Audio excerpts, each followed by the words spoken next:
problems for cars, but one expert says there are a few ways that drivers can keep their cars in good shape through the winter. News 18's Amber Hardwick joins us live to give drivers tips on keeping vehicles running smoothly in these extreme cold temperatures. Amber. Jeff, Gina, the cold temperatures we've been experiencing the last few days can take a toll on a vehicle, but one expert says it can especially take a toll on a car's battery.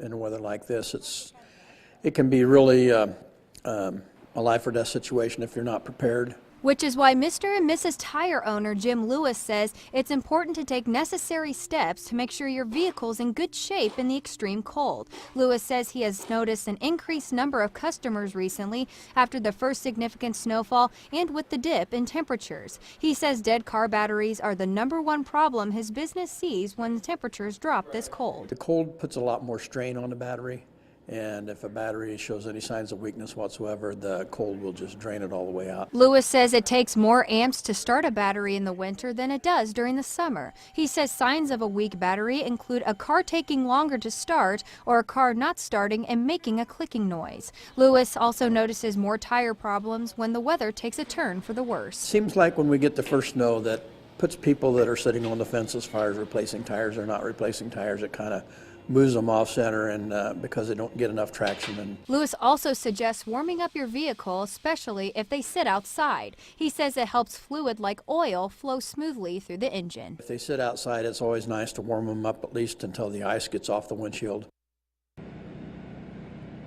Lewis says these are only a few ways to stay safe during the winter time, but he still suggests drivers having extra blankets, water, and non-perishable food items in their vehicle just in case they find themselves stranded or in an emergency situation. Reporting live from West Lafayette, Amber Hardwick, News 18.